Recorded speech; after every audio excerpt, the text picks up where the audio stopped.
What's up, everybody? Michael Richards here with Elite Athletic Performance. Going to do a 2.0 version of a video that I recorded a few months ago. The lighting was terrible in that one. I butchered it. It's just unwatchable, and so we're going to redo it. There's a little life lesson there. It doesn't matter how good your information is. If your delivery method is unwatchable or you are just a jerk about it, you're insufferable, your message is going to fall on deaf ears. So anyways, stick around. Should be a good one.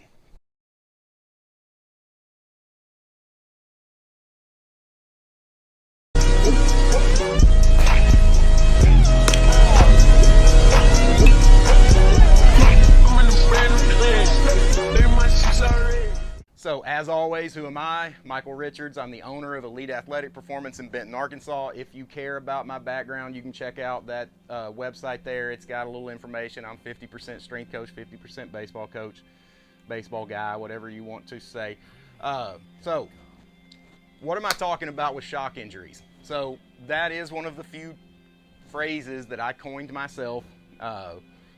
Usually I steal stuff from coaches that are better than me, but this is one that I just, over time, I've noticed seem to be happening a lot more. I really, truly feel like overuse injuries are getting a huge part of the blame, and I really don't feel like they're as big of a culprit as we think, especially with arm care, because we've scared the living daylights out of people with using terms like the arm injury epidemic and stuff like that. So people are so scared for their kids to touch a baseball. Like, the last thing that is happening is overuse, but they're still getting injured. They're still hurt all the time. So something else is going on.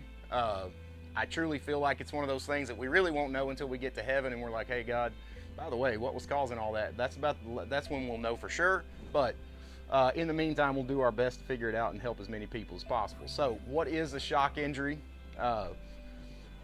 What I'm terming a shock injury are those random injuries that pop up when the body's just not prepared, okay? After a long stint of not doing whatever you're doing at that particular time. We are really bad as a society, in the coaching world, about this idea of muscle confusion and, weed out workouts and stuff where we really shock the body and shock people. Like, look, that's really not that great. Like, what we're going to get into it a little bit, but the body in general, but especially the arm, the body hates surprises. It doesn't like them, but in the general population where, you have somebody that goes and does a boot camp workout or something like that, in general population, our bodies don't have to perform at a high level. We are desk jockeys, hairdressers, coaches, we don't have to perform at a high level or we lose our job or whatever we do, Athletes do, so we notice when something goes wrong. If you take, somebody that's just a normal person, has a normal job, and they go do a boot camp and their body won't perform at a high level, at the level that it's highest capable of the next day, nobody even notices because that's not their job. They don't have a physical job that requires their body to perform at a high level. Athletes do. So we got to be careful with that with athletes, with everybody, but especially athletes. So what causes them? Man, I'm getting ahead of myself. What causes shock injuries? The number one, we spend most of our time on baseball stuff here because that's what we do for the most part. Throwing hard after not touching a ball, that's the big one. But honestly, you guys that don't touch a bat in the off season and then you go swing hard for the first time in 3 months, that's why your obliques pop later on in the season. It doesn't necessarily happen right then, but it sets it in motion to happen later on. You got to be careful. The higher the intensity of a movement and the longer it's been since you did it last, the bigger and larger possibility of an injury being set in place there is, okay? So throwing hard after not touching a baseball. Desk jockeys playing rec league basketball. If you've been sitting for the last 10 years, you got out of high school when Bush was in office and you hadn't done anything active and you're like, man, I need to lose some weight, I don't want to exercise, I'm going to go play basketball. You go play rec league basketball, your heel cords, basically where your ankles, on the back of your legs, those are basically, they're not prepared for intense changes of direction. They're not prepared for your ACLs, your knees, they're not prepared for that stuff. So you go out there, you're having fun, get to feeling it a little bit, you go to plant, change directions, your ankle gives or your heel cord pops or knee gives or something like that, that's a shock injury, okay? So be careful with that. Once you get to a certain age, they just take you out to the pasture and shoot you. You don't get to, So weed out workouts. This is one of those that grinds my gears. When coaches haven't seen a group of players for a while, and they are like trying to get everybody to, they want to get the ones that don't want to be there or aren't mentally tough to quit, stuff like that. Those are weed out workouts. What you don't realize is injuries really get set in motion a long time before they happen, for the most part.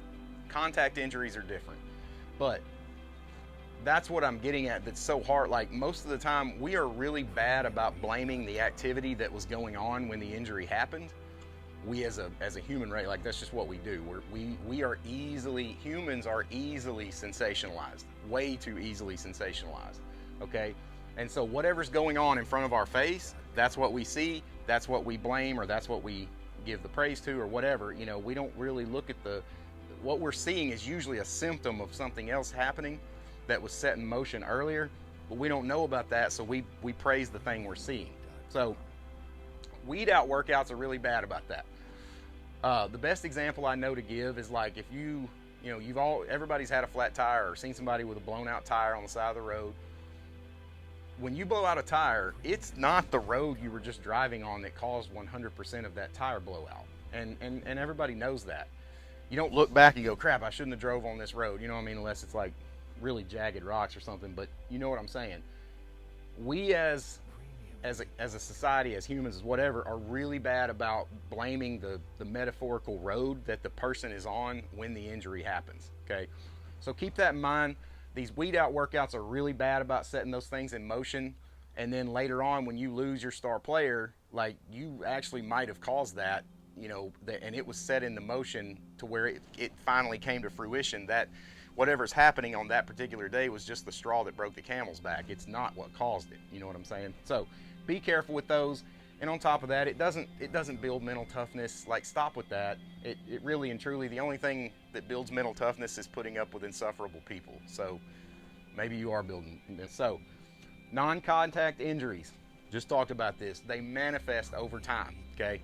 They manifest over time. They come to fruition over time. We set them in motion by doing things that our body is not prepared for, and then later on we end up blaming the thing that happened. Like, I feel like we're on the same track with overuse injuries and shock injuries, but I feel like people understand that these overuse injuries, what they're calling overuse injuries, are being put in play earlier in the athlete's life, and then they're coming to fruition. I think everybody kind of understands that, I guess, now that I've said it out loud. But I do feel like there's a lot of times that it's being put in play by something other than overuse. That's a better way to describe it. So, okay, this is where we're going to kind of jump off into the weeds. All right, Davis's law. This is super important to understand. I meant to get that red off there. I know that that's like washing out in the screen, so I meant to get that off. But anyway, Davis's law. Davis's law is used in anatomy and physiology to describe how soft tissue models along imposed demands. So I know I don't like big words either. So in layman terms, basically what this is saying is your body is only prepared for what it has endured recently. That's all. It doesn't stay prepared for things that haven't happened. That it has a very short memory, okay? And we're going to continue getting down and more into this as we go. So this is a quote that I heard Eric Cressy say a few years ago on a podcast that really stuck with me and has really one of those things that keeps me in these rabbit holes. There's a huge difference between rested and being prepared. I feel like this is where there is some disconnect happening here, okay? We have scared people to death with the words and terms like the arm injury epidemic and things like that, and there are people out there that are making money on scaring people with arm injury type things, and their weighted balls are going to cause this and that, throwing hard long toss is going to cause this. look, throwing a baseball is going to cause an injury at some point in your life, but you just got to be as prepared as possible for it, okay? But what has happened is we've scared people so bad that pendulum has swung back. They hear the word epidemic, and they're like, it's almost like, I exaggerate for effect, but they're scared to let a kid touch a ball until it's time to pitch. They're like, if it's not mandatory for him to touch that ball, I'm not going to do it because he only has so many bullets in the gun. And, you know, if he's just out there throwing willy-nilly, then he's using up all his bullets. It does not work like that. Seriously, there are kids I know of right now that don't touch a ball until they get in the game and pitch. They might play catch one time during halfway through the week. They don't touch a ball the other rest of the week. That's where shock injuries start happening right there. All right, so 2 things you need to know about the human body from a physiological standpoint. All right, 1, your body, your arm, does not have deductive reasoning skills, okay? It doesn't know that it's completely ridiculous to think that you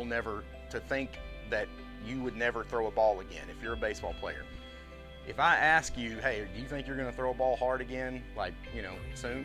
Or are you going to throw a baseball again in your life? You would look at me like I had 3 heads if you're a player, or even a coach, right? Your arm doesn't think like that. It doesn't have that type of, like, common sense.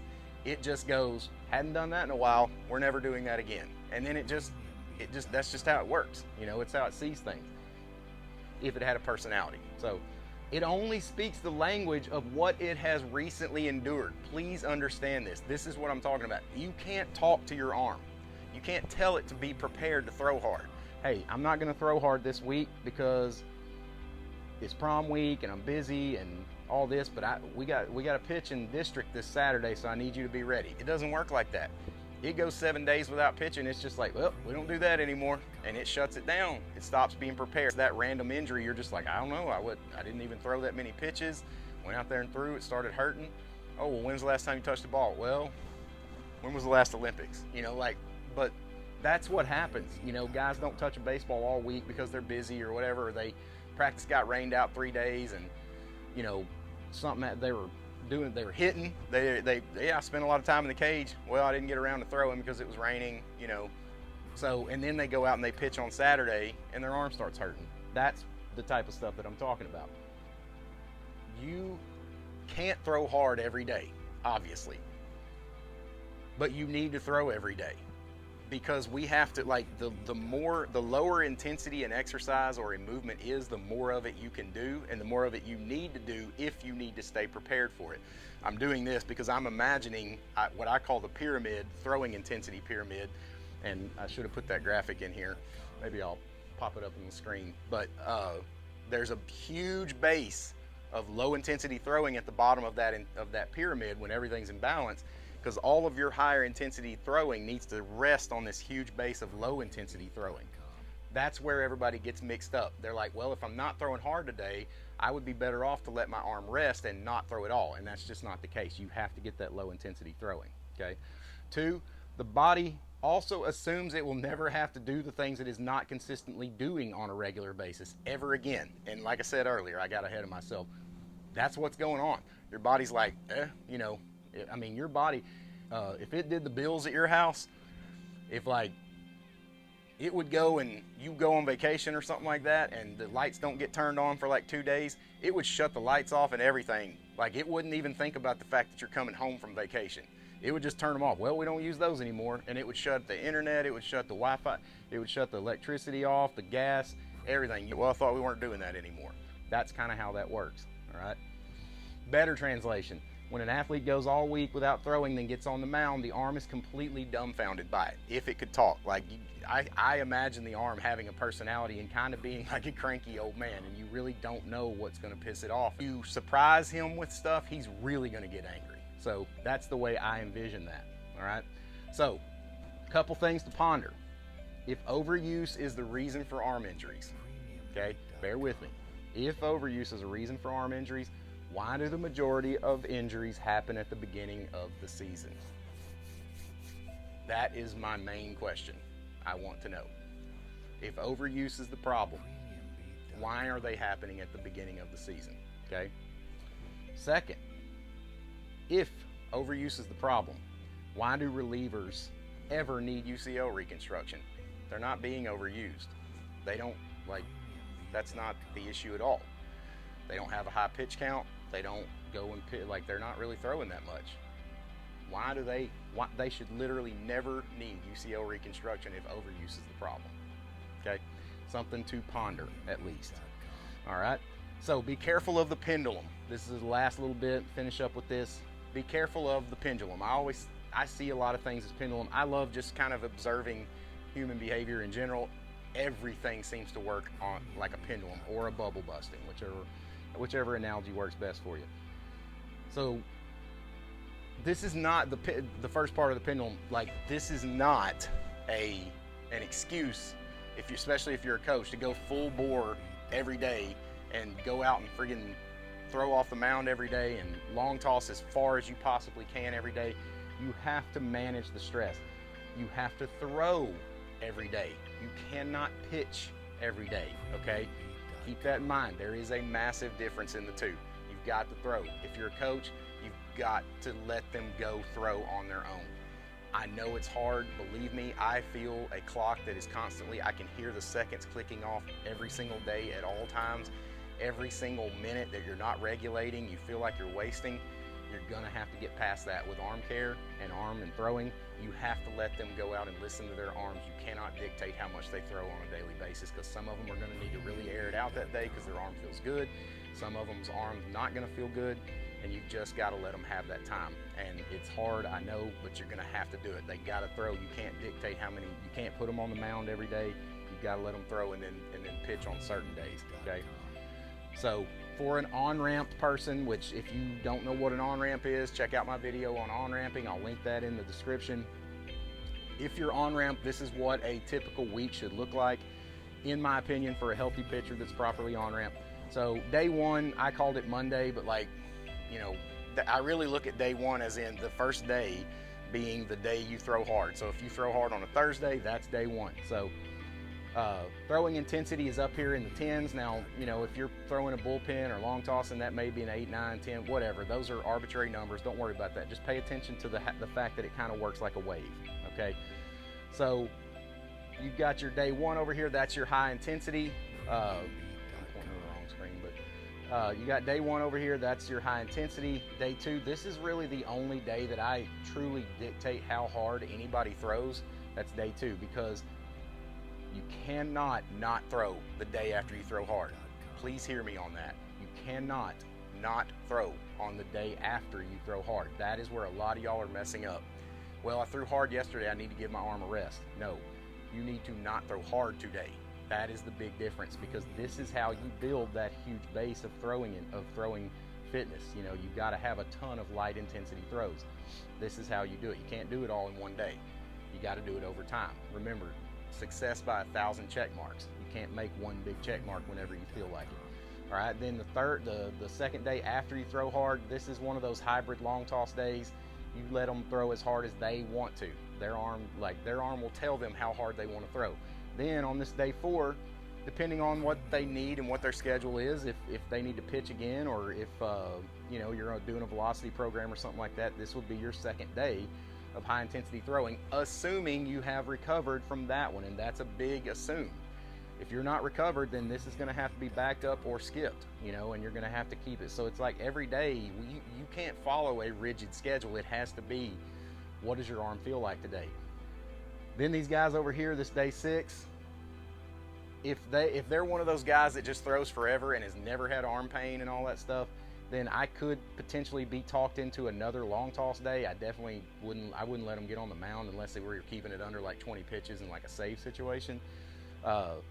But those guys that have never had arm injuries and they love to throw and they love to throw hard, I could be talked into letting them have a third day where they stretch their long toss out. But most of these guys, it's going to be another one of these hybrid long toss days. Okay. And then day 7 is an optional off day. I do usually give one optional off day, but some guys prefer to throw. They don't even like to get a ball out of their hand for one day a week. They want that light intensity throwing to maintain that. So keep that in mind. If you have any questions about that, I'd be happy to share it with you. I've actually got some updated graphics on that, so I'd be willing to share them with you and talk it over with you if you have any thoughts on it.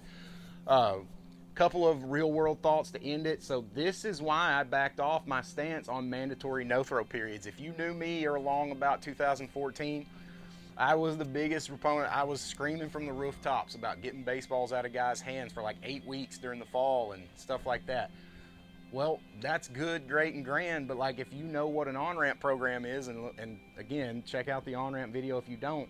If you get a ball out of your hand for 8 weeks, that means you have at least 8 weeks of light throwing. Alan Jaeger would tell you need 16 weeks of light throwing before you can ever throw hard again. Well, if we do that 8-week program, you can do the math on that. We got to start that in like August. By the time, if we're going to do any velocity work, if we're going to do any training at all, if you need to gain any type of anything, like if you're already throwing really, really hard, then we could potentially get that done to where you don't have to really gain anything. You just need a rest. That might work, but you better know how to on-ramp, because what will happen if you're not careful, you'll wait too long in the year because you're like, man, I got tons of time. Well, it's like end of September. You're not doing the math on it. If you're going to go 8 weeks without throwing a baseball, and then you need to on-ramp for 8 to 16 weeks after that, or if you know how, yeah, exactly. You're getting right up there into the time that y'all start practicing. If you're a high school kid, college kid, all that, that's the season. And so what's happening then, if you're not careful, you're going to get done with that no throw period, and it's going to be go time, and you're going to have your coach, it's not his fault. He's going to need you on the mound, throwing bullpens, stuff like that, getting ready for the season, and you're not ready. You haven't on-ramped. You just finished your no throw period.